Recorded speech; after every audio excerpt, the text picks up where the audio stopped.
I was sexually abused over time by a family member. As a young woman, I was sexually assaulted by two men on the same night who basically took me out and got me drunk. I came back to the dorm, the light was off, and then the light was turned back on by some strange person. And then we got a little talk, and then he raped me. As I've been working with people with disabilities, I've come to realize that we're not just dealing with issues of violence against women. We're dealing with issues of violence against women and other at-risk populations. There was a teenage boy in the neighborhood who ended up babysitting for me. The first time I saw pornography, he showed it to me. The first time I tasted liquor, he gave it to me. And after a couple of years, he started raping me. I guess by the time the actual rape started happening, I was probably 8. I lost my closest childhood friend because of domestic violence. Her husband told her that they would never get a divorce. She went to pick up her children. She rang the doorbell. Opened the door. Put 6 bullets in her head.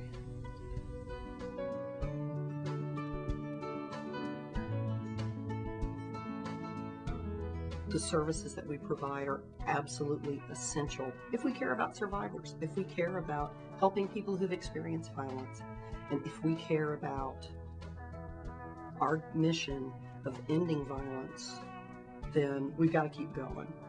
One night at Denny's, I told my best friend. He suggested I tell my favorite teacher at the time, and I told her, and she got me the number for the Austin Rape Crisis Center. And I called. We're about ending domestic violence, rape, and sexual abuse. And we know that there's not one formula that fits everybody. That the way in which you really help is by having a broad spectrum of services that can then be tailored to help the individual who needs our assistance.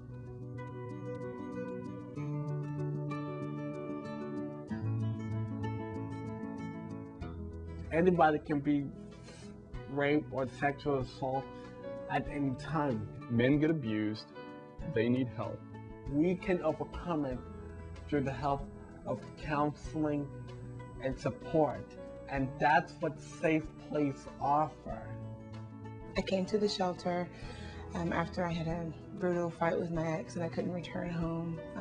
I made my first call about my abuse to my mother that night, and she told me that I needed to come to SafePlace because they would be able to help me, they would be able to house myself and the children, and give us a safe place to be in until we could figure out what we needed to do next.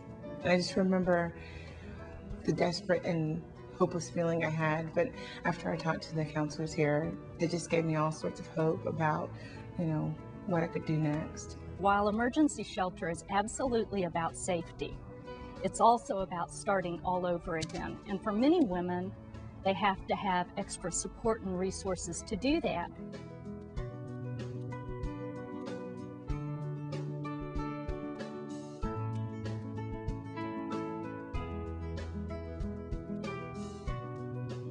They took us to this area, and basically it has a little kitchen in it. It's got like a couch and a living area.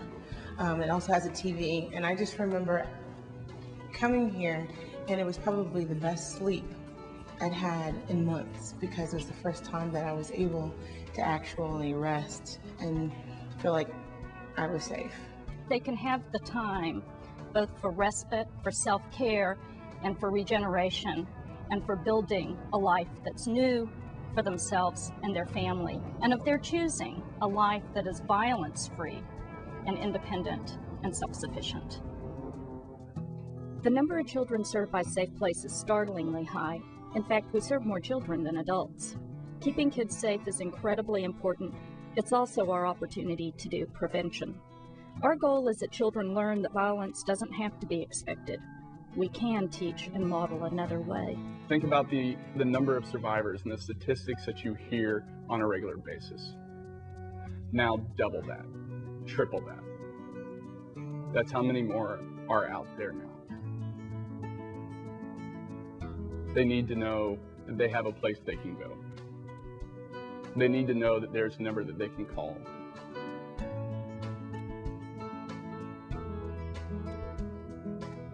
That hotline alone is one of the most powerful things that SafePlace could possibly offer. One of the things that the hotline also does is dispatch volunteers to the hospital. SafePlace is always there to accompany a survivor during their rape exam.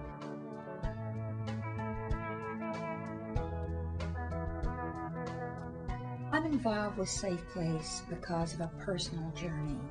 And I think anybody's commitment to a community cause is infinitely more pungent when they have a personal reason to want to give of their time and their talent and their treasure. If anyone that is watching this video right now, if you are young or old, if you are a teenage person or an adult, and you believe that you don't have a future because you've been raped, you're looking at the future right here. You can overcome the tragedy. I know the pain that you've been through, and I understand it because I've been there before. But believe me, if you have nowhere else to turn to guidance, SafePlace can give you the support that you need.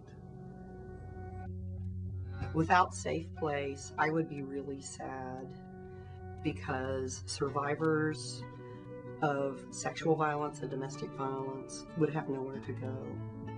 Without SafePlace, I probably would have gone back to that situation. I would have believed him again. And I probably would not be here today. I would be dead. Without SafePlace, I'm not sure if I'd be here right now. Without SafePlace, I wouldn't have a bright future and a new beginning.